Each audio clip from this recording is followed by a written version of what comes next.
আর মসজিদ নববী শরীফে বসে বসে সাহাবে কেরামদের নিয়ে দিনের কথা আলোচনা করতেছিলেন। ও আমার ভাইজানেরা, এমন সময় আল্লাহর নবী পূর্ব দিকে তাকিয়ে একটা দীর্ঘ শ্বাস নিলেন। এরপরে তিনি মুচকি হাসি দিলেন। আল্লাহর নবী সাহাবীরা বললেন, ইয়া রাসূলুল্লাহ হাবিবাল্লাহ, ইয়া রাসূলুল্লাহ হাবিবাল্লাহ, হুজুর আপনি পূর্ব দিকে তাকিয়ে লম্বা একটা শ্বাস নেওয়ার পর আপনি মুচকি হাসি দিলেন। এই মুচকি হাসি দেওয়ার কারণ কি একবার কি আপনি আমাদেরকে শুনিয়ে দেবেন? আল্লাহর নবী বললেন, আমার সাহাবীরা, এমন করে আমি দুনিয়ার জমিন থেকে বিদায় নেওয়ার পর আমার সাহাবে কেরামরা এই দুনিয়ার জমিনে অবস্থান করার সময় আমার আল্লাহ তানার একজন নেক বান্দাকে ওই ইরাকের জমিনের দিকে পাঠিয়ে দেবে। আমার আল্লাহ রাব্বুল আলামিন তানার ভিতরে এত ইলম দেবে, আকাশের সুরাইয়া নামক নক্ষত্রে যদি ইলম থাকে ওখান থেকে ইলম গুলিকে টেনে নিয়ে মানুষের মাঝে বিতরণ করে দেবে। আরো জোরে বলেন সুবহানাল্লাহ। এই কথাটা নবীজি যার জন্য বলেছিলেন এটি হলো ইমামে আজম আবু হানিফা রাহমাতুল্লাহ আলাইহি। একটু জোরে বলুন সুবহানাল্লাহ। যিনি ৮০ হিজরিতে জন্মগ্রহণ করেছিলেন আর ৭০ বছর বয়স পেয়ে ১৫০ হিজরিতে দুনিয়ার জমিন থেকে বিদায় নিয়েছিলেন। তানার জীবনী আপনি পড়ে দেখবেন ইসলামের প্রতি তানার কি খেদমাত ছিল। তিনি একদিকে যেমন ইমাম আর একদিকে তিনি হলেন তাবিঈ। তাবি কাদের বলে? যারা সাহাবীদের ঈমানি হালাতে দেখেছেন তাদেরকে বলা হয় তাবি। ইমামে আজম আবু হানিফা রাহমাতুল্লাহ আলাইহি ছিলেন একজন তাবি।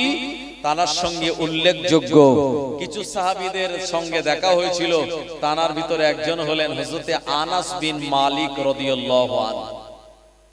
হযরতে আনাস বিন মালিক রাদিয়াল্লাহু আনহু আল্লাহর নবীর এমন একজন সাহাবী, প্রিয় নবীর তিনি একটানা লম্বা 10 বছর খাদেম হিসাবে ছিলেন। আল্লাহর নবীর খেদমত করেছেন। আল্লাহর নবী আনাস বিন মালিকের জন্য দোয়া করে বলেছিলেন, আল্লাহুম্মা বারিক লি ফি হায়াতি ওয়া আমওয়ালিহি ওয়া আবনাইহি। ও রব্বুল আলামিন, আল্লাহ আমার আনাস বিন মালিকের হায়াতে আপনি বরকত দিন। আল্লাহ পাক তার ধন দৌলতে আপনি বরকত দিন, তার সন্তানাদির ভিতরে আপনি বরকত দিন। আল্লাহর নবীর কাছে যখন এই দোয়াটা চাইলেন আমার আল্লাহ রাব্বুল আলামিন এমন করে নবীজির এই দোয়া তিনি কবুল করে আনাস বিন মালিক রাদিয়াল্লাহু আনহুর নসিবে কবুল করেছিলেন। হযরতে আনাস বিন মালিক রাদিয়াল্লাহু আনহু আল্লাহর নবীর দোয়ার বরকতে 102 বছর লম্বা হায়াত তিনি পেয়েছিলেন। শুধু তাই নয়, হযরতে আনাস বিন মালিক রাদিয়াল্লাহু আনহুকে আমার আল্লাহ রাব্বুল আলামিন বিরাট সম্পদের মালিক তানায় বানিয়ে দিয়েছিলেন। শুধু তাই নয়, হযরতে আনাস বিন মালিক রাদিয়াল্লাহু আনহুকে আমার আল্লাহ অসংখ্য সন্তান আদি দান করে দিয়েছিলেন। আমার আল্লাহ তানার ঘরে 100টা সন্তান দিয়েছিলেন। আমার ভাইজানেরা শুনলে অবাক হয়ে যাবেন, এই 100 জন সন্তানের ভিতরে মাত্র 2 জন কন্যা আর বাকি 98 জন পুত্র সন্তান। জোরে হবে না সুবহানাল্লাহ। আনাস বিন মালিকের সঙ্গে আবু হানিফা হুজুরের দেখা হলো। আরেকজন সাহাবী যার নাম হলো হযরতে হাসান বিন সাবিত রাদিয়াল্লাহু আনহু, যিনি শায়েরে রাসূল ছিলেন, নবীজির কবি ছিলেন। নবীকে মহব্বত করে ভালোবেসে নবীজির শানে তিনি কবিতা বলতেন।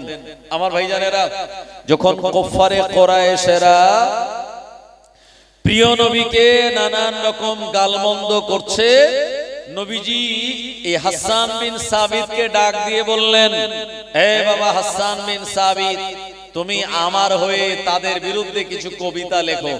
হাসান বিন সাবিত বলেন, হুজুর আমি আপনার হয়ে তাদের বিরুদ্ধে কবিতা লিখবো বা বলবো। নবীজি বললেন, হাসান শুনে রেখো, আমি কিন্তু কোরাইশ বংশের লোক, আর যারা আমায় গাল দিচ্ছে তারাও কোরাইশ বংশের। সুতরাং আমার ওই বংশের বিরুদ্ধে তুমি কথা বলবে, আবার আমি তো যেহেতু কোরাইশ বংশের, তাই আমার গায়ে যাবে না তো সেই কথাটা। হযরতে হাসান বিন সাবিত রাদিয়াল্লাহু আনহু বললেন, ইয়া রাসূলুল্লাহ, হাবিবাল্লাহ, হুজুর কোন আটার খামিরের ভিতরে চুল পড়ে গেলে ওই চুলটাকে যেমন টেনে বার করে নেওয়ার সময় এক সামান্য পরিমাণ আটা লাগে না, খামির লাগে না, আমি হাসান বিন সাবিত আপনাকে যারা গালমন্দ করে আমি তাদের বিরুদ্ধে বলবো, এরা কোরাইশ বংশের হলেও আপনাকে তাদের থেকে আমি এমন করে বার করে আনবো, আপনার গায়ে সামান্য পরিমাণের কাদা লাগবে না। ইয়া রাসূলুল্লাহ, ইয়া হাবিবাল্লাহ, আটার খামিরের ভিতর থেকে যেমন চুলটা টেনে বার করে নিলে ওই খামির চুলের গায়ে যেমন লাগে না, আপনার যারা এমন করে কোরাইশ বংশের লোক তাদের বিরুদ্ধে বলবো বটে, কিন্তু আপনার গায়ে সামান্যতম কোনো আঘাত লাগবে না। আরো জোরে বলেন সুবহানাল্লাহ। প্রিয় নবী খুশি হয়ে হযরত হাসান বিন সাবিত রাদিয়াল্লাহু আনহুর জন্য দোয়া করে বলেছিলেন, ও রব্বুল আলামিন, আল্লাহ আমার হাসান বিন সাবিতকে আপনি হায়াতে বরকত দান করে দিন। আল্লাহর হাবিবের দোয়া আল্লাহ পাক তিনি কবুল করে নিয়েছিলেন। আমার ভাইজানেরা, হযরত হাসান বিন সাবিত রাদিয়াল্লাহু আনহু 120 বছরের লম্বা হায়াত পেয়েছিলেন। আরো জোরে বলেন সুবহানাল্লাহ। এখন নবীজি তো আমাদের কাছে আর নেই ভাই, আমাদের সবার তো ইচ্ছা অনেকদিন দুনিয়াতে বেঁচে থাকবো, কথা ঠিক কিনা? কারোর ইচ্ছা হয় না যে তাড়াতাড়ি দুনিয়া থেকে চলে যাব, সবার ইচ্ছা দুনিয়াতে অনেকদিন বাঁচবো। নবীজি বলেছেন, যদি তোমরা দুটো আমাল করতে পারো আল্লাহ তোমাদের লম্বা হায়াত দিয়ে দেবে। কটা আমাল? দুটো আমাল, দুটো মেডিসিন। আমার ভাইজানেরা, এই দুটি আমাল যদি করতে পারি আল্লাহ আমাদের টাকায় বরকত দেবে আর আমাদের হায়াতেও লম্বা করে দেবে, হায়াতেও বরকত দেবে। সাহাবীরা যখন জিজ্ঞেস করলেন, নবীজি বললেন, এই দুটি আমালের এক নম্বর আমাল হলো কি জানো? সেটি হলো নিজের যারা রক্তের সম্পর্কের আত্মীয়, নিজের যারা রক্তের সম্পর্কের আত্মীয় তাদের সঙ্গে সুসম্পর্ক বজায় রাখা। সেটা বোন হতে পারে, ভাই হতে পারে, ভাগনা ভাগ্নি হতে পারে, নিজের ফুম্মা হতে পারে, চাচা হতে পারে। তাদের সঙ্গে যদি আপনার আমার মহাব্বত আর ভালোবাসা, এই বন্ধন অটুট থাকে, আল্লাহ পাক আমাদের লম্বা হায়াত দিয়ে দেবেন। একটু জোরে হবে না সুবহানাল্লাহ?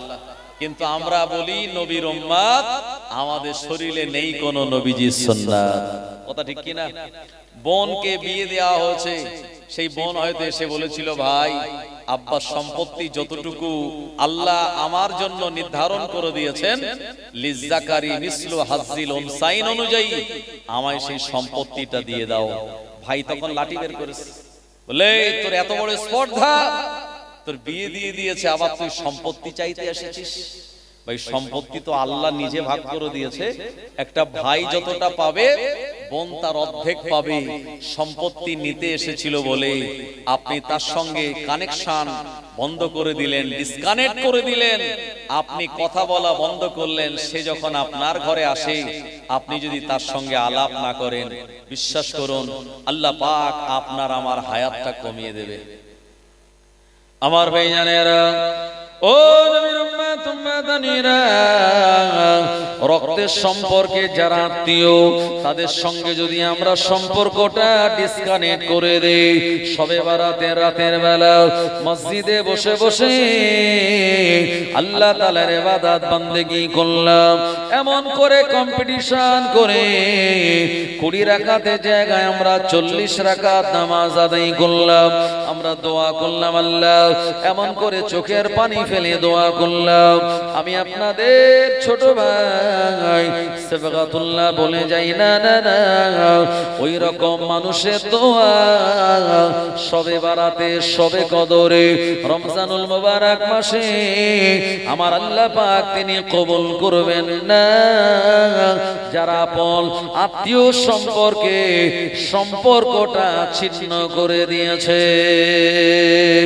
ও নবীর উম্মত উম্মাদানিরা, শ্বশুর বাড়ি থেকে যখন মানুষজন আসে আমরা অনেক দামি দামি ভালো বাজার করে আনি, চেলা মাছ কিনে আনি, ইলিশ মাছ কিনে আনি, কিন্তু বোন বোনাই ভাগনা ভাগ্নি যখন আগমন করে আমরা সময় তাদের সঙ্গে যদি ভালো আচরণ না করি, ও আমার ভাইজানেরা, তারা যদি মনে দুঃখ নিয়ে ব্যথা নিয়ে আপনার আমার বাড়ি থেকে বিদায় নেয়, আমার আল্লাহ দরবারে আমাদের দোয়া যেমন কবুল হবে না, অপরদিকে আমাদের হায়াত আল্লাহ কমিয়ে দেবে।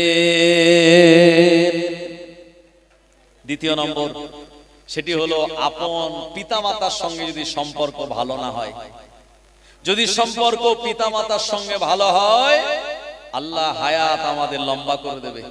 আর আব্বা মা যদি আমার আচরণে কাঁদে, বিশ্বাস করুন আল্লাহ আমার হায়াতটাকে ছোট করে দেবে, নির্ঘাত ছোট করে দেবে। রুজিতে যেমন আল্লাহ সংকীর্ণ করে দেবে, হায়াতও ছোট হয়ে যাবে। ভাই, কওমে বনি ইসরাইলের একজন লোক ছিল, লোকটার নাম হলো জুরাইজ। নাম শুনছেন আপনারা? জুরাইজ। এই লোকটার বিরাট ইবাদত বান্দেগী ছিল। সে তার আপন মায়ের সঙ্গে এক ছাদের তলায় আলাদা আলাদা ঘরে অবস্থান করত। তো এত ইবাদত বান্দেগী সে করত, একটা সময় তার মনে হলো নিজের মায়ের ঘরটা ছেড়ে দিয়ে আমি জঙ্গলের ধারে গিয়ে ইবাদত বান্দেগী করব। যেমন ভাবা তেমন কাজ, সোজা নিজের বাড়ি ছেড়ে দিয়ে জঙ্গলের ধারে একটা ছিটে বেড়ার ঘর বানিয়েছে, সেখানে বসে বসে আল্লাহর ইবাদত বান্দেগী করছে। আচ্ছা বলুন তো, সন্তান তো বেটা একটাই, যখন মায়ের ঘর থেকে চলে গেল মায়ের মনটা খুশি হবে না দুঃখ হবে? কথা বলেন ভাই, বুঝতে পারছেন আমার কথা? দুঃখ হবে। তো মা চিন্তা করলো আমার বেটা আমায় ছেড়ে দিয়ে জঙ্গলের ধারে ইবাদত বান্দেগী করছে, তো আমি একটু বেটার সঙ্গে দেখা করে আসি। আর মা তো মাই হয়, কথা ঠিক কিনা? মা কিন্তু শাশুড়ি হয় না, মা মাই হয়। আপনি আপনার মাকে যতই খারাপ বলুন, তার সঙ্গে যতই খারাপ আচরণ করুন, মা কিন্তু সন্তানকে কচি বলে ডাকে। আর শাশুড়িকে অনেকে আদর যত্ন করে আম্মা বলে ডাকে, আম্মাজি বলে ডাকে। ভাই, এই ডাকের ভিতরে কি সেই মজা স্বাদ নেই যে মজা স্বাদ মাকে ডাকার মধ্যে রয়েছে? জোরে বলুন সুবহানাল্লাহ। माँ तो जन्नत का फूल है, प्यार करना आपका उसूल है, दुनिया का हार मोहब्बत फजूल है, माँ बाप की हार दो अल्लाह के दरबार में कबूल है, माँ को नाराज करना इंसान तेरी भूल है, और माँ की कदम के मिट्टी जन्नत का धूल है। जोरे बोलें सुभान अल्लाह। आमी सबगातुल्लाह दुआ चाइबो, আব্দুল মারুফ দোয়া চাইবে আপনার জন্য, হুজুর দোয়া চাইবে আপনার জন্য। কবুল হতেও পারে নাও পারে, কোনো গ্যারান্টি নাই, কিন্তু আপনার বাপ মা যদি আপনার জন্য দোয়া করে, খোদার কসম আল্লাহ পাক এই দোয়াটা খুব তাড়াতাড়ি কবুল করে নেবে। জোরে বলেন। অথচ ঈদের দিন দেখা গেল আমরা মুয়াজ্জিন সাহেবকে ধরে, আলেম ওলামাদের ধরে খুব আমরা গলায় গলায় মিলি মোয়ানেকা করি। আলহামদুলিল্লাহ, এটা করবেন, আলেম ওলামাদের ভালোবাসবেন, কিন্তু সেই সঙ্গে সঙ্গে আপনার আব্বা আছে, তার সঙ্গেও তো একটু বুকে বুকটা মেলানো দরকার। যদি বুকে বুক মেলাতে লজ্জা লাগে, অন্তত সালাম দিয়ে তো মুসাফাও করা দরকার। কিন্তু দেখা গেল বুড়ো বাপটা তাকিয়ে আছে, দেখছে আমার বেটা ইমাম সাহেবের জড়িয়ে ধরেছে, ছাড়ে না, আর আমি যে আব্বা পাশে বসে আছি আমার একবার সালাম মুসাফাও করে। বাপের মনটা খুশি হবে না দুঃখ হবে? আমার ভাইজানেরা, জওয়ানেরা, যুবকেরা, ও নবীর উম্মতেরা, জুরাইজের আম্মা চলে গেল একবার বেটার সঙ্গে দেখা করার জন্য। এ সময় জুরাইজ আল্লাহ পাকের নফল ইবাদত বন্দেগীর ভিতরে লিপ্ত। বেটা জুরাইজকে বেটাকে ডাক দিয়ে মা বলল, এ আমার বেটা জুরাইজ, আমি তোমার মা এসেছি, একবার বাইরে বার হও, আমি তোমার সঙ্গে মোলাকাত করব। ও বেটা জুরাইজ, জুরাইজ জুরাইজ বলে ডাক দেয়, কিন্তু না না না, কওমে বনী ইসরাইলের ওই ব্যক্তিটা মায়ের আহ্বানে সাড়া না দিয়ে নামাজের ভিতরে নিমজ্জিত ছিল। ও নবীর উম্মতেরা, মায়ের মনটা দুঃখ হয়ে গেল। মা দুঃখ ভরা হৃদয় নিয়ে আবার বাড়ির পথে রওনা হয়ে গেল। আবার কয়েকদিন পেরিয়ে গেল, মায়ের মনটা মানল না বেটার সঙ্গে দেখা করার জন্য। আবার ওই জায়গায় চলে গেল যে জায়গায় জুরাইজ জঙ্গলের পাশে ঘর বানিয়েছিল। এ আমার বেটা জুরাইজ, আমি তোমার আম্মা এসেছি, একবার তোমার সঙ্গে দেখা করে আমি বিদায় নেব। ও আমার বেটা জুরাইজ, একবার আমার সঙ্গে তুমি দেখা করো। জুরাইজ তখন নফল নামাজে দাঁড়িয়ে রয়েছে। জুরাইজ চিন্তা করলো, না না না, একদিকে আল্লাহর নামাজ, অপর দিকে আমার মায়ের ডাক, মায়ের ডাকে সাড়া না দিয়ে জুরাইজ আল্লাহ নফল ইবাদতের ভিতরে দাঁড়িয়ে। আচ্ছা বলুন তো, যদি আপনি নফল নামাজ পড়েন আর আপনার আব্বা মা যদি আপনায় ডাকে, আপনি কি করবেন? নফল নামাজটা চালিয়ে যাবেন না ছেড়ে দিয়ে আব্বা মার ডাকে সাড়া দেবেন? কি করবেন? হ্যাঁ, তো মুরব্বী চাচাজি ঠিক বলেছে, ছাড়তে হবে। জি, নফল নামাজ যদি আপনি পড়েন, এটা তো নফল, আর পিতা মাতার খেদমত করা এটা কি ওয়াজিব সুন্নাত না নফল? এটা ফরজ। এই জন্য আপনারা তো সবাই জানবেন, নফলের থেকে আপনার ফরজের দাম বেশি, ওয়াজিবের দাম বেশি। তাই যদি নফল নামাজ পড়েন আর আব্বা মা যদি আহ্বান করে, আপনি নামাজটা ছেড়ে দিয়ে ডাকে সাড়া দেবেন। যদি নামাজটা ফরজ হয় তাহলে নামাজটা চালাইয়ে যাবেন, ফরজ নামাজ শেষ হলে তারপরে আপনি আব্বা মার আহ্বানে সাড়া দেবেন। এটাই শরীয়তের মাসলা। আমার ভাইজানেরা, কিন্তু না না না, জুরাইজ সে কিন্তু মায়ের ডাকে সাড়া দিল না। মা দুঃখ ভরা হৃদয় নিয়ে বিদায় নিল। এরপরে আবার তৃতীয় দিন ওই বেটা জুরাইজের ঘরের কাছে চলে আসলো। এ আমার বেটা জুরাইজ, আমি তোমার মা এসেছি, একবার তোমার সঙ্গে দেখা করব, তোমার সঙ্গে দেখা করে আমি বিদায় নিয়ে চলে যাব। এতবার ডাকলো, কিন্তু না না না, জুরাইজ নামাজ ছেড়ে দিয়ে মায়ের আহ্বানে সাড়া দিল না। ও আমার ভাইজানেরা, মায়ের মনটা দুঃখ হয়ে গেল।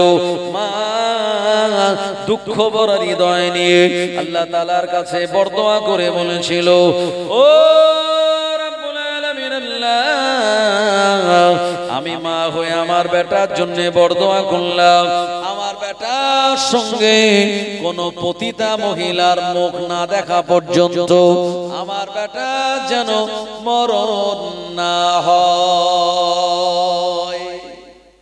মায়ের দোয়াও যেমন কবুল, মায়ের বরদোয়াও কবুল। মা চলে গিয়েছে, আর আসেনি।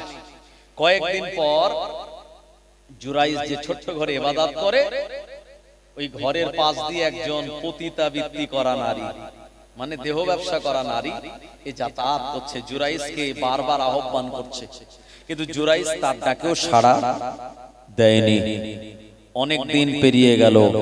কয়েক মাস পর ওই মহিলাটা একটা কোলে করে মাসুম বাচ্চা নিয়ে সে সমাজে এসেছে, কওমে বনী ইসরাইল এসেছে। লোকজনেরা বলছে, মহিলা তুমি তো ভার্জিন ছিলে, তুমি তো কুমারী ছিলে, তুমি কুমারী, তুমি ভার্জিন, অথচ এই বাচ্চাটা তোমার কাছে আসলো কি করে? এই মহিলা বলল, এটা আমারই বাচ্চা। লোকজন বলল, তুমি যেহেতু বিয়ে করনি আর তোমার কোলে বাচ্চা, নিশ্চিত কোন পুরুষের সঙ্গে তুমি জেনা করেছো। এখন বলো তোমার সঙ্গে জেনা করেছে কে? ওই পতিতাবৃত্তি করা মহিলা জুরাইজের ঘরের দিকে হাত দেখিয়ে বলল, ওই জুরাইজ হলো এই সন্তানের পিতা। জোরে বলেন, জোরে বলেন নাউজুবিল্লাহ। ভাই এই কথা যেই বলেছে, এলাকার লোকজন সবাই যারা এতদিন জানতো জুরাইজ ভালো ইবাদত বান্দেগি করে, আল্লাহর নেক বান্দা, তারা গিয়ে জুরাইজের ওই ঘরটাকে ভেঙে দিল, মাটির সঙ্গে মিশিয়ে দিল ভেঙে। জুরাইজের কলার ধরে মারতে মারতে তারা একটা লোকালয়ে নিয়ে গেল। জুরাইজ বলছে, আরে আমায় মারছো কেন, আমার কথা শোনো। ভাই জনগণ যখন মারা শুরু করবে তখন আগে মারবেন, আগে কথা শুনবে, আগে মেরে নেবে, তারপরে যা হয় পরে শোনা যাবে। তো জুরাইজকে কলার ধরে লোকজন প্রচন্ড আঘাত মারধর করে একটা লোকালয়ে নিয়ে গেল। জুরাইজ বলছে, আরে থামো থামো, আমায় মারছো কেন?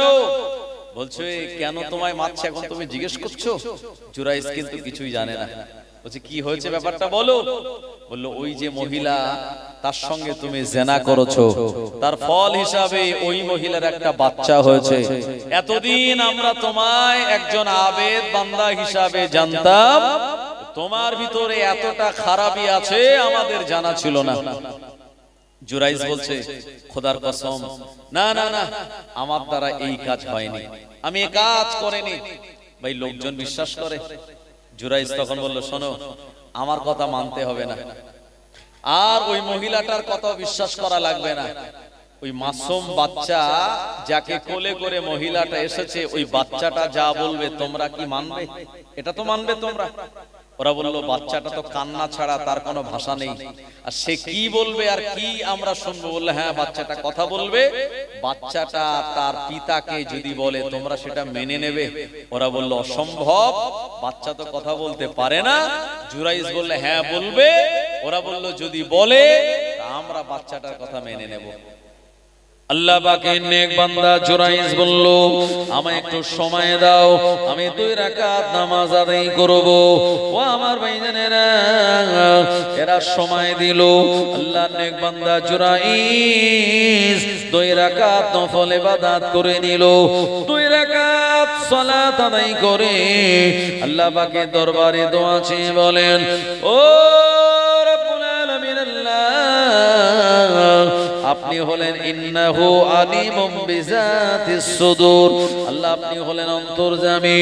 আল্লাহ আমি তো জিনা করি নাই, অথচ আমার বিরুদ্ধে এমন বহতান, আমার বিরুদ্ধে এমন অপবাদ দিয়ে দিয়েছে। ও রব্বুল আলামিন, আল্লাহ ওই বাচ্চাটার জবান আপনি খুলে দিন, ওই বাচ্চাটা যেন স্বীকার করে নেয় তার অরিজিনাল পিতাকে। আল্লাহ আপনি ইজ্জতের মালিক, আল্লাহ পাক আপনি বেইজ্জতির মালিক, আল্লাহ পাক আপনি আমায় বেইজ্জতি করবেন না। জুরাইজের এমন দোয়া আল্লাহ পাকের দরবারে কবুল হয়ে গেল। জুরাইজ মুনাজাত শেষ করে ওই মাসুম বাচ্চাটার মাথার উপরে হাত বুলিয়ে বলল, হে আল্লাহর বান্দা, মাসুম বাচ্চা তুমি জবান খুলে বলে দাও তোমার অরিজিনাল পিতাকে কে তোমার মায়ের সঙ্গে জিনা করেছে। আমার ভাইজানেরা, জওয়ানেরা, যুবকেরা, এ বাচ্চাটা জবান খুলে গেল। এ বাচ্চাটা তখন বলেছিল, আমার অরিজিনাল পিতা জুরাইজ নয়, আমার পিতা হলো আমার মায়ের সঙ্গে যে জিনা করেছে সে হলো এই এলাকার রাখাল, নাম তার আব্দুল্লাহ। আমার ভাইজানেরা, এ মাসুম বাচ্চা যখন তার মায়ের সঙ্গে কে জিনা করেছে এমন পুরুষের নামখানা বলে দিল, আমার ভাইজানেরা সবাই তা এক বাক্যে মেনে নিল। জুরাইজকে যারা মারধর করেছিল, জুরাইজের ঘর যারা ভেঙে দিয়েছিল, তারা জুরাইজের ঘরটা তৈরি করে দিল। আর বলল, জুরাইজ আপনি আমাদের ক্ষমা করুন, আপনি আমাদের মাফ করুন, আপনার সঙ্গে আমরা চরম বেয়াদবি করে ফেললাম। আপনি যদি বলেন আপনার জন্য আমরা সোনার ঘর বানিয়ে দেব। জুরাইজ বলল, না না না, সোনার ঘর নয়, আমার যেমন ঘর ছিল এমন ঘর বানিয়ে দিলে হয়ে যাবে। ও নবীর উম্মতেরা, জুরাইজের মুখে তারা চুমা দিতে লাগলো। জুরাইজের হাতের উল্টো বিতে তারা ছোমা দিতে লাগলো। আমার ভাইজানেরা সবাই লজ্জিত হয়ে গেল। কওমে বনি ইসরাইলের মানুষগুলো আজ জুরাইজের কাছে গিয়ে মাপ চাই, ক্ষমা চাই। এ সময় জুরাইজ বলেছিল, না না না, আমার কাছে মাপ চাইতে লাগবে না, আমার কাছে ক্ষমা চাইতে লাগবে না। তোমরা কি জানো আমার সঙ্গে তোমরা এমন আচরণ কেন করলে? এ সময় জুরাইজ বলেছিল, আমার আম্মার বরদোয়া করার কারণে আমার এমন বেইজ্জতি হয়ে গেল। এ সময় কওমে বনি ইসরাইলের মানুষজনেরা বলল, ও আল্লাহর বান্দা জুরাইজ, এই ব্যাপারটা তো আমরা ভালোভাবে বুঝলাম না। জুরাইজ তখন বলছে, শোনো, আমি না আমার মায়ের সঙ্গে এক ছাদের তলায় আলাদা আলাদা ঘরে থাকতাম, কিন্তু একদিন আমি আমার মায়ের ঘর ছেড়ে এই এলাকায় চলে এসেছিলাম। আমার মা 3 দিন আমার কাছে এসেছিল একটু দেখা করার জন্য। আমি নফল নামাজ পড়ছিলাম। আমার উচিত ছিল মা যখন ডেকেছে মায়ের ডাকে সাড়া দেওয়া এবং মায়ের সঙ্গে কথা বলা, কিন্তু 3 দিন ডেকে যখন মা পায়নি, আমার বিরুদ্ধে বরদোয়া করে বলেছিল কোন পতিতাবৃত্তি করা, দেহ ব্যবসা করা মহিলার মুখ না দেখা পর্যন্ত আমি জুরাইজ আমার যেন মরণ না হয়। তাই আমার মায়ের বরদোয়ায় ওই মহিলার মুখ আমি দেখলাম আর আমি এত বেইজ্জতি হয়ে গেলাম, এটা আমারই ভুলের কারণে। কওমে বনি ইসরাইলের মানুষেরা বলেছিল, আল্লাহর বান্দা জুরাইজ, এর থেকে আপনি আমাদের কি উপদেশ দিতে চান? জুরাইজ তখন বলেছিল, জীবনে কোনোদিন আপন পিতামাতার সঙ্গে খারাপ আচরণ করবে না। তারা যা বলে এটা তোমরা যদি মেনে নাও, আমার আল্লাহ রাব্বুল আলামিন তোমাদেরকে দয়ার জান্নাত দান করে দেবেন। আমার আল্লাহ হায়াত বাড়িয়ে দেবেন। আমার আল্লাহ আপনার রুজিতে বরকত দান করে দেবে। চুরি হবে না? সুবহানাল্লাহ। বাড়ি থেকে ব্যবসা করতে বেরিয়ে যাচ্ছেন, মাকে বলে যান, মা আমি ব্যবসায় যাচ্ছি, আমার জন্য দোয়া করুন। বিশ্বাস করুন, আল্লাহ এই মায়ের দোয়া কবুল করে আপনার ব্যবসা বাণিজ্য সম্মান ইজ্জত সব বাড়িয়ে দেবে। ইমাম বুখারী রাহমাতুল্লাহ আলাইহি, জানার অরিজিনাল নাম হলো আবু আব্দুল্লাহ মুহাম্মদ বিন ইসমাইল বিন ইব্রাহিম বিন বারদিসবা আল জুফি, জানাকে আমরা শুধু ইমাম বুখারী বলে জানি। উনি 194 হিজরিতে উজবেকিস্তানের বুখারা নগরীতে জন্মগ্রহণ করেছিলেন। ভাই, এখন বাচ্চা ভূমিষ্ঠ হলে 5 বছর বয়স হওয়ার আগ পর্যন্ত কত টিকা দেয়, কত ভ্যাকসিন দেয়, এটা পোলিও, এটা হামের, এটা এই সেই নানান কিছু তাদের মুখে তাদের গালে মাঝে মাঝে ইনজেকশনে সবগুলো দেয়। এটা কিসের জন্য? লাইফ প্রোটেকশনের জন্য, বড় বড় রোগ টোগ যাতে না হয়। আমার ভাইজানেরা, এই যে করোনা যখন আসলো আমাদেরকে ইনজেকশন দিয়েছিল না, দেয়নি? টিকা দিয়েছিল না? একটা হচ্ছে বুস্টার ডোজ আর একটা এমনি সিম্পল ডোজ। যে ডাক্তাররা এই ভ্যাকসিন দিয়েছিল আজকে তারাই গবেষণা করে বলছে যে করোনার ভ্যাকসিন যারা দিয়েছিল তাদের অনেকের এই ভ্যাকসিনটা বিরাট ক্ষতির কারণ হয়েছে।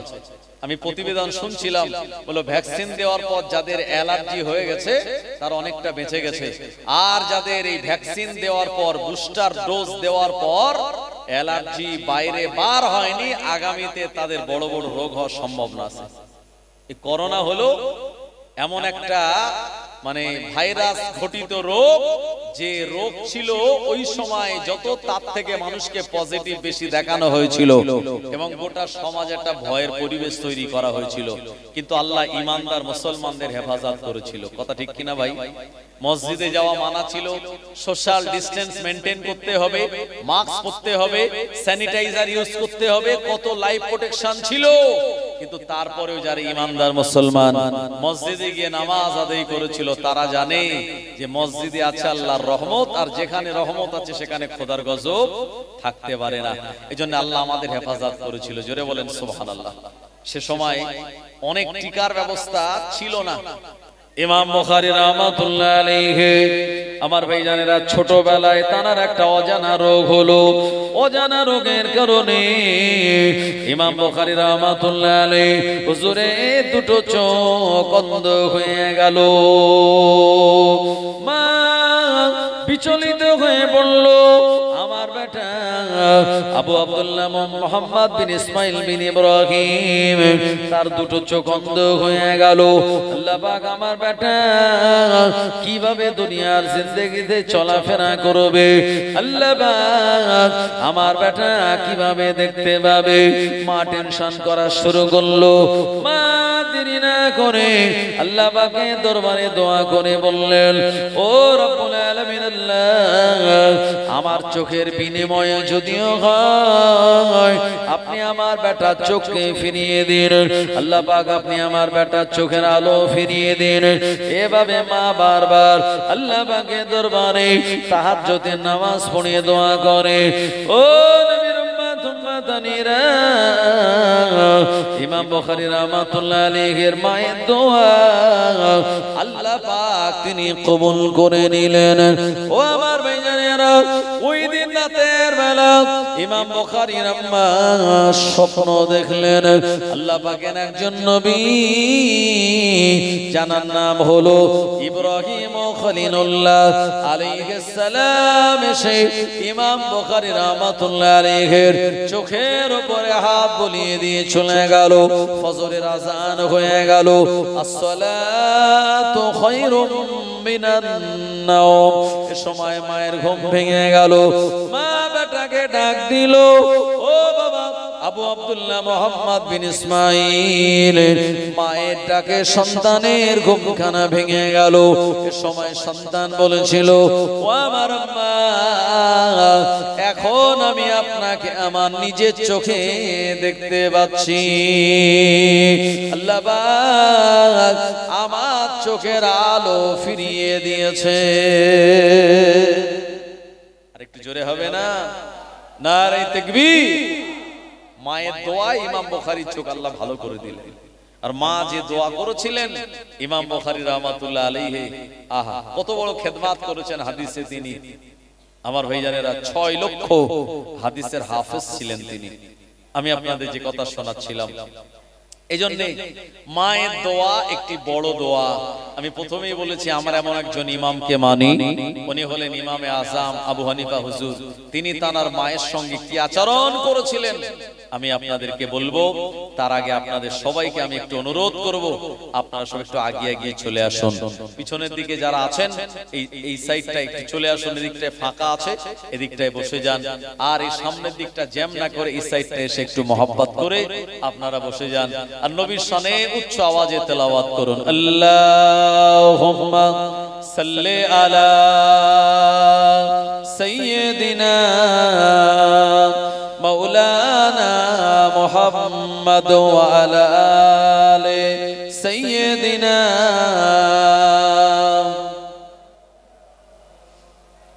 फलक पर चाँद जैसा है, नबी का नाम ऐसा है।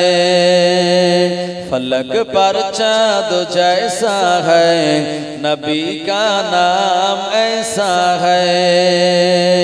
दिलों से गम मिटाता है, मोहम्मद नाम ऐसा है। दिलों से गम मिटाता है, मोहम्मद नाम ऐसा है। ये दिल जब गम का मारा हो, मोहम्मद याद आता है। ये दिल जब गम का मारा हो, मोहम्मद याद आता है। जुदा जब कोई प्यारा हो, मोहम्मद याद आता है। फलक पर चाँद जैसा है, नबी का नाम ऐसा है। दिलों से गम मिटाता है, मोहम्मद नाम ऐसा है। अल्लाहुम्मा सल्ले अला सय्यदिना وعلى آل سيدنا ও নবীর উম্মত উম্মতানিরা, চার ইমামের এক ইমাম ইমামে আযম আবু হানিফা রাহমাতুল্লাহ আলাইহি আম্মা জানে তিনি দোয়া পেয়েছিলেন, যার কারণে আমার আল্লাহ পাক তাকে এত বড় মর্যাদা দান করেছেন। কিয়ামত পর্যন্ত মানুষেরা তানায় চিনবেন, তানায় ভুলে যাবেন না। আল্লাহ পাক তানায় অল্প বয়সে বিরাট ইলম দান করেছিলেন। হুজুরের জীবনের ভিতরে লেখা রয়েছে আল্লাহর ওলি ইমামে আযম আবু হানিফা রাহমাতুল্লাহ আলাইহি তানার জামানায় একটা সমস্যা হয়েছিল। হুজুরের জামানায় একজন বাদশা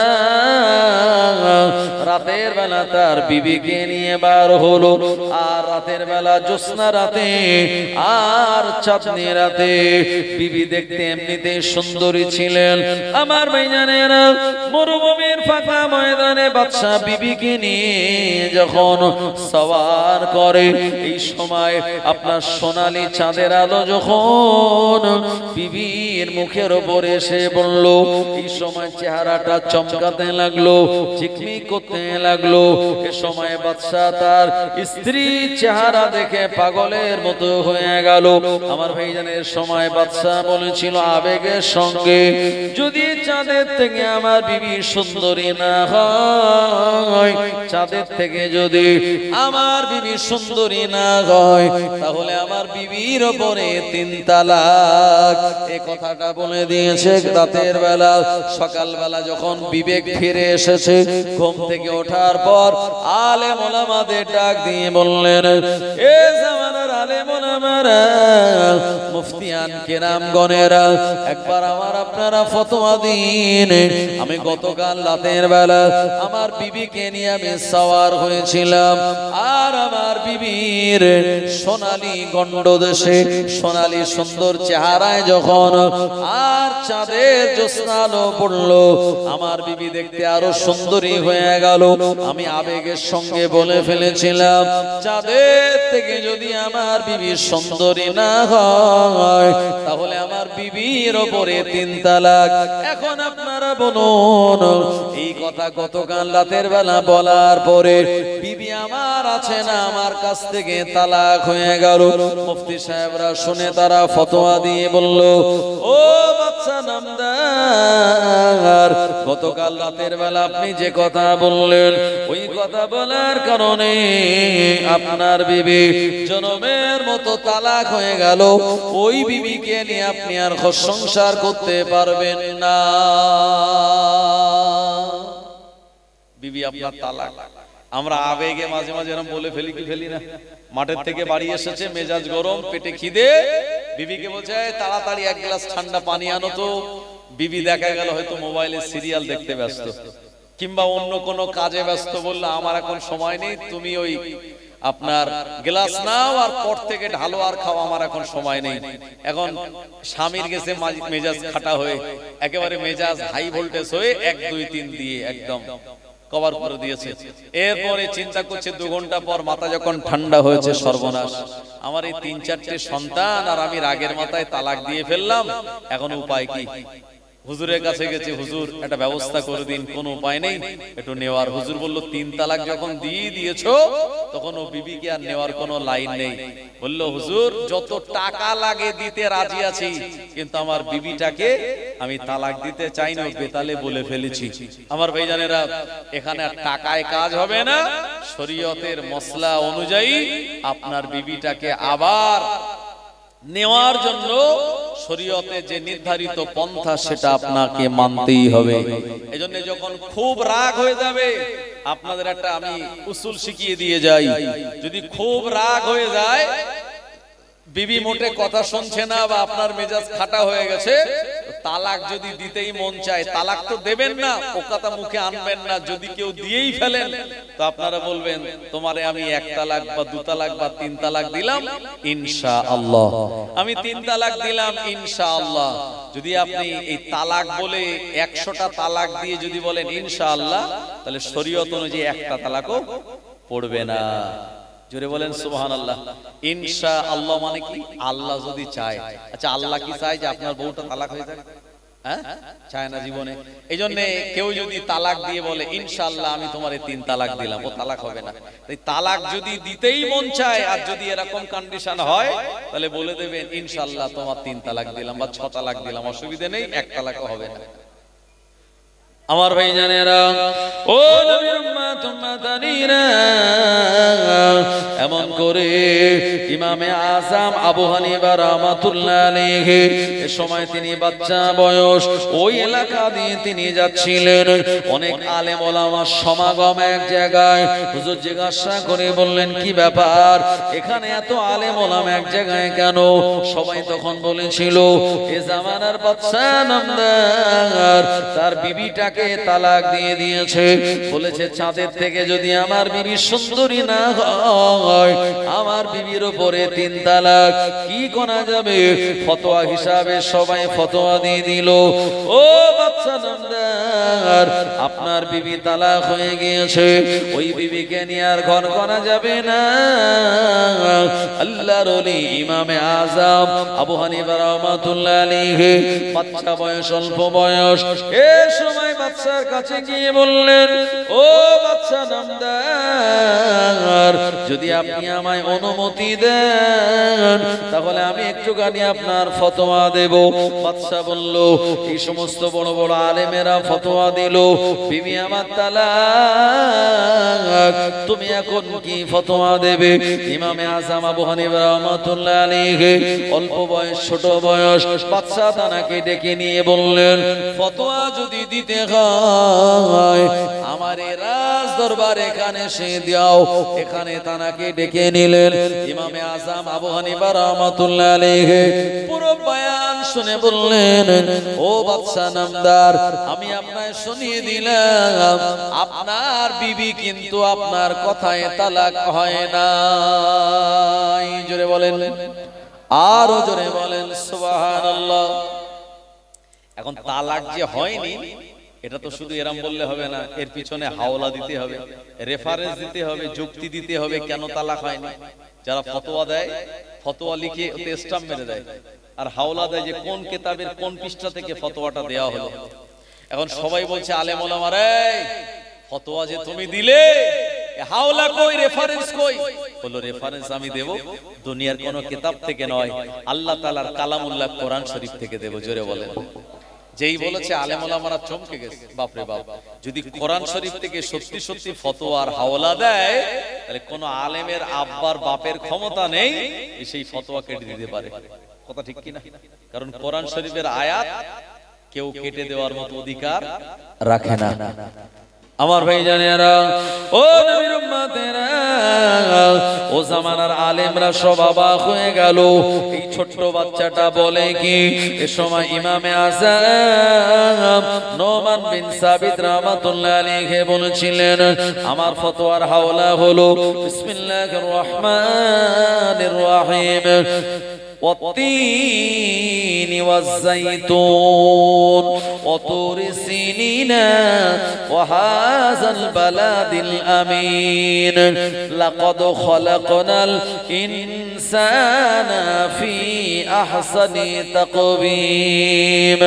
আমার আল্লাহ তিন নামক একটা ফলের কসম করলেন, জাইতুন হলো একটা ফল, আল্লাহ তিনের কসম করলেন, জাইতুনের কসম করলেন।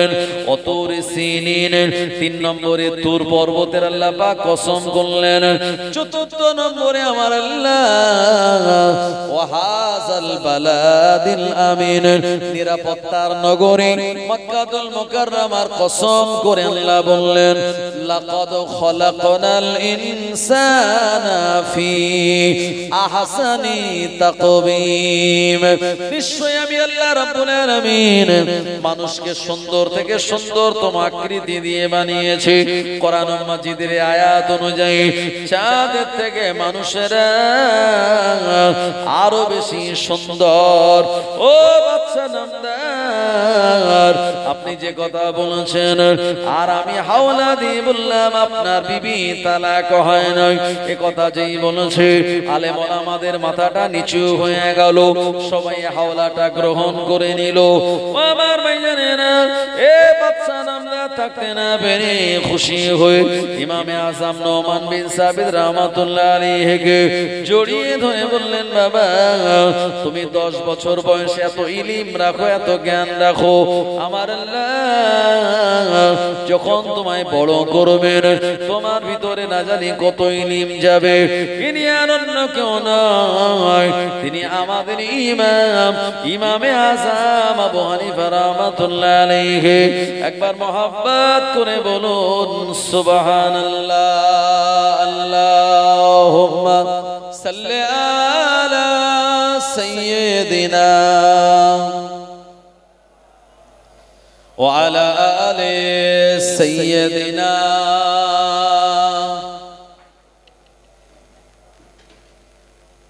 চাঁদ বলে আমি নয় তুমি নবী সুন্দর, ফুল বলে সুবাসিত নবীজির অন্তর। জোরে হবে না সুবহানাল্লাহ। চাঁদ বলে আমি নয় তুমি নবী সুন্দর, ফুল বলে সুবাসিত নবীজির অন্তর। চাঁদ বলে আমি নয় তুমি নবী সুন্দর, ফুল বলে সুবাসিত নবীজির অন্তর। তারাদের দল বলে তুমি নবী দরবে, মেঘ বলে জল হয়ে তুমি নবী সরবে। মানুষের কাছে তুমি রহমেরই বন্ধন, মানুষের কাছে তুমি রহমেরই বন্ধন। চাঁদ বলে আমি নয় তুমি নবী সুন্দর, ফুল বলে সুবাসিত নবীজির অন্তর। চাঁদ বলে আমি নয় তুমি নবী সুন্দর, ফুল বলে সুবাসিত নবীজির অন্তর। আল্লাহুম্মা সাল্লি আলা, খুব মোহব্বতে ওয়ালা আলে সাইয়্যিদিনা।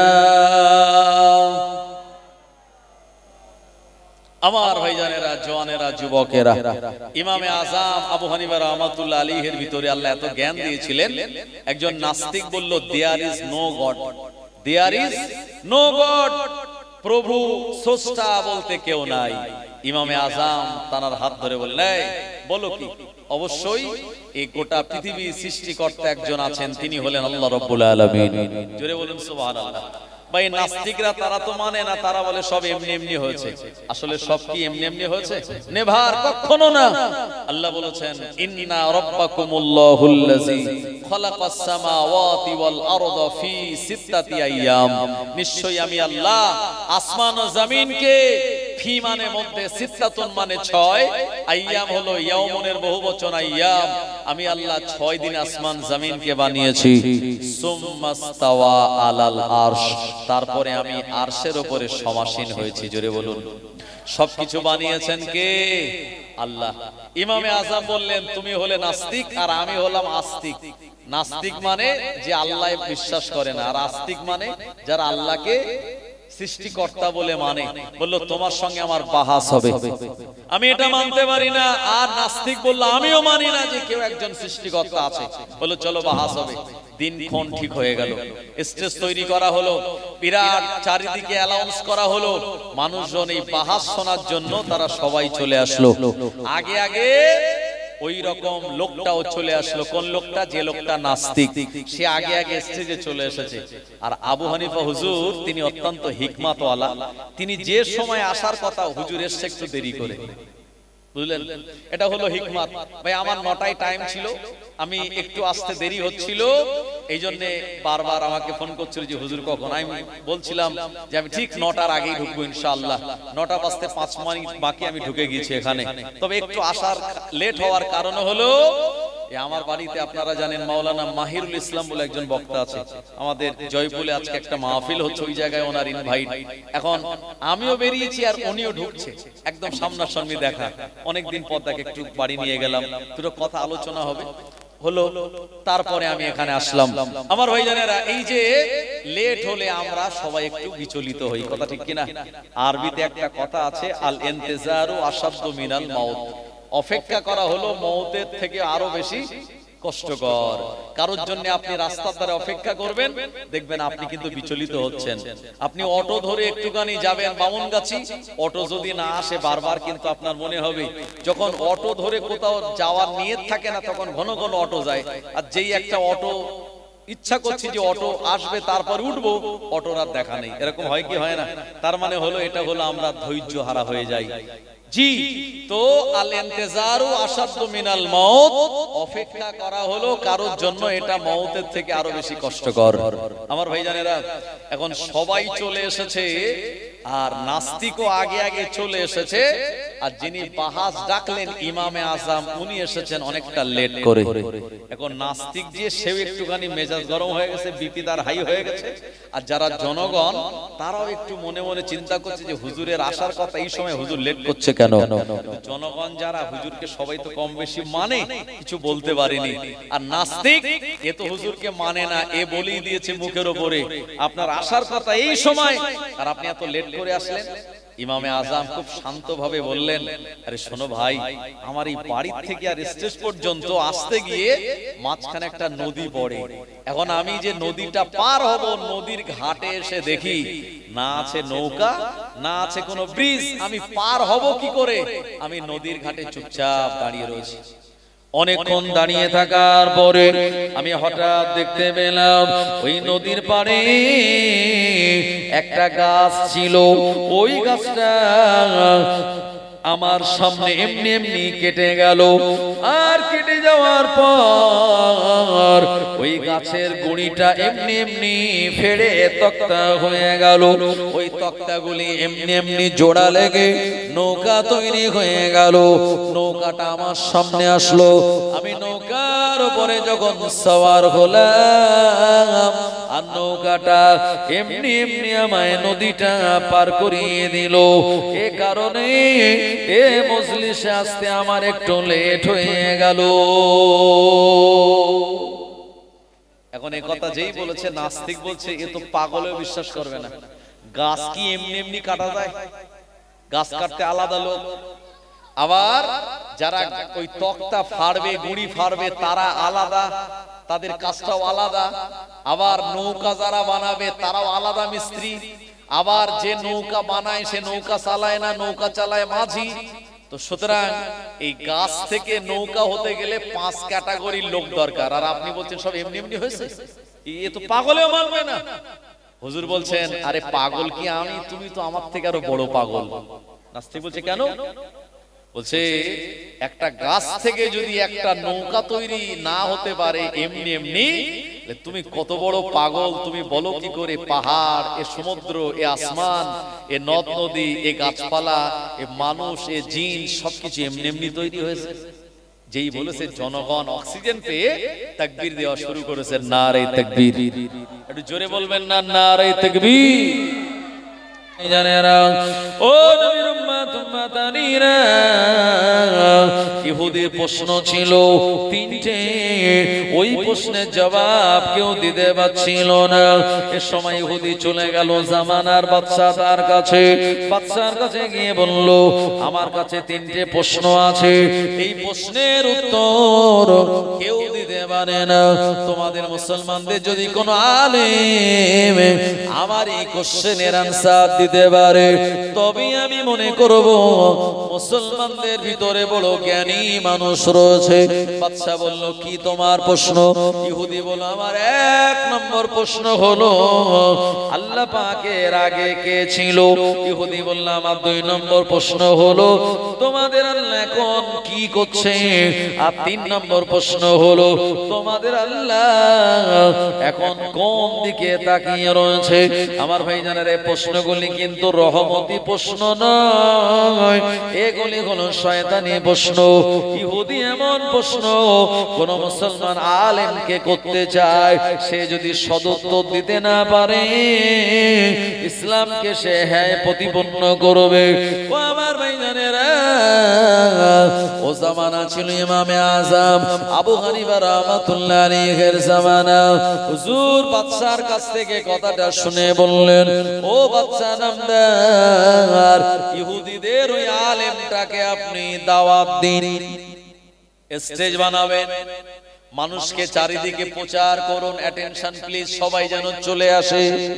আর ওই মেম্বারের উপরে একটাই মাত্র চেয়ার রাখবেন, আশপাশে যেন কোনো চেয়ার রাখবেন না। 2 নম্বর শর্ত হলো ওই জায়গায় একটা মোমবাতি আর একটা দেশলাই রাখবেন, ও লার কিছু লাগবে না। এইগুলো হলেই ইহুদি কত বড় তার জ্ঞান হয়েছে আমি আবু হানিফা তাকে বুঝিয়ে দেব। বাদশা হুজুর যেমনটা বলেছেন তেমন স্টেজ বানিয়েছে, লোকজনকে সবাইকে ডেকেছে, মানুষজন এসছে, আর চেয়ার রেখেছে একটা, মোমবাতি আর দেশলাই এনেছে একটা। হুজুর যথাসময় স্টেজে, আর ওই ইহুদিদের যে পণ্ডিত সেও স্টেজে। ভাই স্টেজে উঠে বা মেম্বারে উঠে ইহুদিদের পণ্ডিত ওই যে একখানা চেয়ার রাখা আছে, ওই চেয়ারের উপরে গিয়ে খুব কায়দা করে বসেছে, আর মনে মনে সে ভাবছে আমার মতো জ্ঞানী আর কেউ নেই, এই জন্য চেয়ারে বসেছে। এখন ইমামে আজম আবু হানিফা রাহমাতুল্লাহ আলাইহি তিনি যখন স্টেজে উঠেছেন মেম্বারে, উনি ইহুদিদের ওই পণ্ডিতকে বলছেন, এ ইহুদি, প্রশ্ন কি আমি করব না তুমি করবে? ইহুদি বলল, না না, প্রশ্ন আমি করব আর তুমি আনসার দেবে, জনগণ দেখবে। এ সময় ইমামে আজম বললেন, আচ্ছা বলো তো, যে প্রশ্ন করে তার জ্ঞান বেশি না যে উত্তর দেয় তার জ্ঞান বেশি? যেই বলেছে লোকটা, ইহুদিটা বলেছে উত্তর যে দেয় তার জ্ঞান বেশি। জোরে বলেন সুবহানাল্লাহ। উত্তর যে দেয় তার জ্ঞান বেশি। আবু হানিফা হুজুর বলছেন, উত্তর দেব আমি, আর আমার যদি জ্ঞান বেশি হয় তাহলে তুমি চেয়ারে কেন? তুমি চেয়ার থেকে নামো, ওই জায়গায় আমি বসবো, কারণ যে জ্ঞানী হবে সে চেয়ারে বসবে। ইহুদি বলছে, সর্বনাশ, এটা যদি জানতাম তাহলে উল্টো বলতাম যে না, যে প্রশ্ন করে তার জ্ঞান বেশি। এখন যেহেতু বলে ফেলেছি উত্তর যে দেয় তার জ্ঞান বেশি, তাই চেয়ারটা নিজের অনিচ্ছা সত্ত্বেও ইহুদি চেয়ারটা ছেড়ে দিয়ে নিচেই বসেছে, আর ইমামে আজম হুজুর তিনি চেয়ারের উপরে গিয়ে বসেছে। জোরে বলেন। আচ্ছা, জনগণ যারা ইমামে আজম হুজুরের সাপোর্টার, তাদের ভিতরে একটা এনার্জি আসবে কি আসবে না? তারা বললে, দেখ, প্রথম চান্সে ইহুদি পণ্ডিতকে চেয়ার থেকে নামিয়ে নিচেই বসেছে, আর আমাদের ইমামে আজম তিনি চেয়ারে বসেছেন। জোরে বলেন সুবহানাল্লাহ। ইমামে আজম আবু হানিফা রাহমাতুল্লাহ আলাইহি বললেন, এই ইহুদিদের পণ্ডিত, কি তোমার প্রশ্ন বলো? ইহুদিদের পণ্ডিত বলল, আমার 1 নম্বর প্রশ্ন হলো, আল্লাহর আগে কে ছিল? যে আল্লাহকে তোমরা আল্লাহ বলে মানো, ওই আল্লাহর আগে কে ছিল? ইমামে আজম বললেন, আপনি 1 থেকে 10 পর্যন্ত গোনেন। লোকটা গুনতে লাগলো, 1 2 3 4 5 6 7 8 9 10। ইমামে আজম বললেন, স্টপ, থামো। থেমে গেল। এরপরে 10-এর উল্টো থেকে গোনা শুরু করো। এই সময় ইহুদিদের পণ্ডিত গোনা শুরু করলো, 10 9 8 7 6 5 4 3 2 1 1 বলে থেমে গেল। বললো, না না, আরো গোনো। বললো, 1-এর আগে কেউ নাই, আমি কেমন করে গুনবো? ইমামে আজম আবু হানিফা রাহমাতুল্লাহ আলাইহি বললেন, আমার আল্লাহ হলেন এক, আমার আল্লাহর আগে ও কেউ নাই। জোরে বলেন সুবহানাল্লাহ, আরো জোরে বলেন সুবহানাল্লাহ। নারে তাকবীর। প্রথম চান্সে ইমামে আজম ওই ইহুদিকে ঘাবড়ে দিলেন। ইহুদি বলল, আমার 2য় নম্বর প্রশ্ন হলো। কি প্রশ্ন? ইহুদি বলল, আমার 2য় নম্বর প্রশ্ন হলো, তোমার আল্লাহ এখন কোন দিকে তাকিয়ে রয়েছে? কোন দিকে তোমার আল্লাহ তাকিয়ে আছে? ইমামে আজম ওই যে স্টেজে একটা মোমবাতি আর দেশলাই ছিল, ওরা টুক করে ধরিয়ে দিয়েছে, দিয়ে মোমবাতিটা উঁচু করে বলছে, এই ইহুদিদের পণ্ডিত বলো তো, এই মোমবাতির আলোটা কোন দিকে? পণ্ডিত বলল, ইহুদি বলল, এই মোমবাতির আলোটা সব দিকে একই রকম ভাবে ছড়ায়। ইমামে আযম বললেন আমার আল্লাহ হলেন এমন কুদরতুল আল্লাহ, তিনি একই টাইমে কুদরতি নজর দিয়ে সব দিকে দেখতে পান। ইহুদিদের ওই পণ্ডিত বলল, এই প্রশ্নটা এর আগে আমি অনেকজনকে করেছিলাম, এত সন্তুষ্টমূলক জবাব আমায় কেউ দিতে পারে নাই। ইমামে আযম বললেন, তাড়াতাড়ি বলো 3 নম্বর তোমার প্রশ্ন কি? এই সময় ইহুদিদের পণ্ডিত বলেছিল, 3 নম্বর প্রশ্ন হলো, এখন তোমাদের আল্লাহ কোন কাজটা করছেন? ইমামে আযম আবু হানিফা রাহমাতুল্লাহ আলাইহি বললেন, এই ইহুদি তোর বুঝতে দেরি হলো কেন? ইহুদি তোর বুঝতে এত লেট হলো কেন? আমার আল্লাহ রাব্বুল আলামিন আমাকে চেয়ারের উপরে বসিয়ে তোকে নিচে নামিয়ে দিয়েছে। আরো জোরে বলেন সুবহানাল্লাহ। আল্লাহ পাক আমায় সম্মানে চেয়ারে বসিয়ে দিল, আর তুমি ইহুদিদের পণ্ডিত বলে তোমায় নিচে বসিয়ে দিয়েছে। এটাই তো আমার আল্লাহ রাব্বুল আলামিনের কাজ। জোরে বলুন। ইহুদিদের পণ্ডিত বলছে, এই প্রশ্নটা এর আগেও করেছিলাম অনেকজনকে, কিন্তু সন্তোষজনক কেউ জবাব দিতে পারেনি। এটা চেয়ার দেন, এই অংশে বসুন, এটা চেয়ার দেন, এটা দরুদ শরীফ আল্লাহুম্মা। বাবা হাবিবুল্লাহ একটা চেয়ার দেন। ওয়া আলা আলি সাইয়্যিদিনা।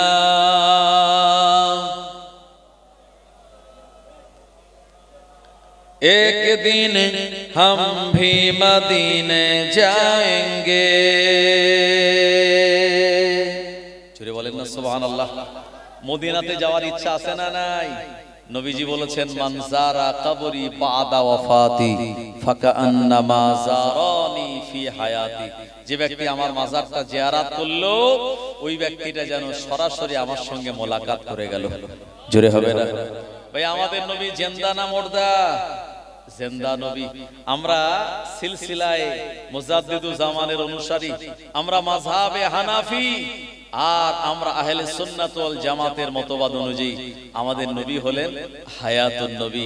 কিন্তু একদল লোক যারা বেরিয়েছে তারা বলছেন নবী হলো মুর্দা, নবী মারা গেছে, সে মাটি হয়ে গেছে, তার কোনো অস্তিত্ব নাই। জোরে বলেন নাউজুবিল্লাহ। আজও মদিনায় গিয়ে দেখবেন মসজিদে নববীর উপরে পরিষ্কার ভাবে কোরআনুল মাজিদের আয়াত লেখা রয়েছে, ইয়া আইয়ুহাল্লাযীনা আমানু লা তারফাউ আসওয়াতাকুম ফাওকা সাওতিন নবী ওয়া লা তাজহারু লাহু বিল কওলি কাজহারি বা'দিকুম লিবা'দিন আতাহাবাতা আমালুকুম ওয়া আনতুম লা তাশউরুন। আমার আল্লাহ রাব্বুল আলামিন কোরআনুল মাজিদে তার নবী সম্পর্কে শুনিয়ে বললেন, হে বিশ্বাসী ইমানদারেরা, লা তারফাউ আসওয়াতাকুম ফাওকা সাওতিন নবী, তোমাদের গলার আওয়াজ যেন আমার নবীর গলার আওয়াজের থেকে উঁচু না হয়। যে ভাষায় তোমরা একে অপরে নিজেদের ভিতরে কথাবার্তা বলো, যদি তোমাদের গলার আওয়াজটা আমার নবীর গলার আওয়াজের থেকে উঁচু হয়ে যায়, আনতাহাবাতা আমালুকুম, তাহলে তোমাদের আমালগুলি সব বরবাদ হয়ে যাবে। কেমন ভাবে বরবাদ হবে? ওয়া আনতুম লা তাশউরুন, তোমরা তা কিছুই বুঝতে পারবে না। ও নবীর উম্মতেরা, এজন্য প্রিয় নবী শুনিয়েছেন, ক্বালা মান রাআনি ফিল মানামি ফাকাদ রাআনি ফা ইন্না আশ-শাইতানা লা ইয়াতামাসসালু ফি সূরাতি আও কামা ক্বালা an-নবী সাল্লাল্লাহু আলাইহি ওয়াসাল্লাম। আল্লাহর নবী শুনিয়ে দিলেন, যে ব্যক্তি আমায় স্বপ্নে দেখলো, সে হক দেখলো, সত্য দেখলো। কারণ শয়তান সবার রূপ ধারণ করতে পারলেও শয়তান আমার রূপ ধারণ করার ক্ষমতা রাখে না। আরো জোরে বলেন সুবহানাল্লাহ। एक दिन हम भी मदीने जाएंगे, मुस्तफा नजरे करम फरमाएंगे,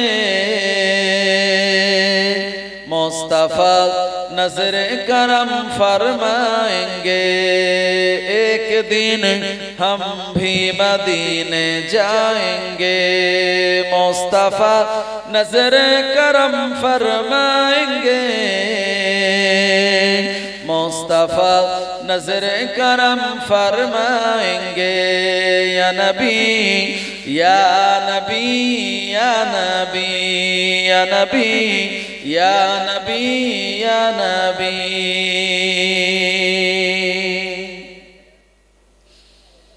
जी रही हूँ बस इस उम्मीद पर जी रही हूँ बस इस उम्मीद पर जब करम होगा मदीने जाएंगे जब करम होगा मदीने जाएंगे मुस्तफा नजर करम फरमाएंगे मुस्तफा नजर करम फरमाएंगे या नबी या नबी या नबी। साक़िए कौसर करम फरमाएंगे साक़िए कौसर करम फरमाएंगे हम पिएंगे ओ पिलाते जाएंगे हम पिएंगे ओ पिलाते जाएंगे मुस्तफा नजर करम फरमाएंगे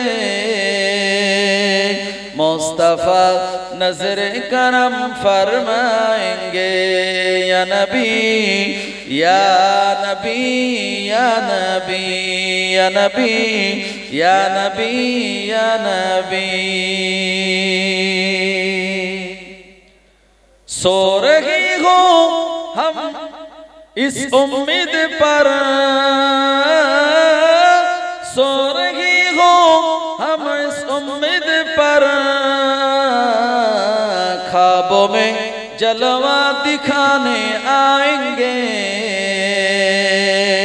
ख्वाबों में चेहरे दिखाने आएंगे मुस्तफा नजर करम फरमाएंगे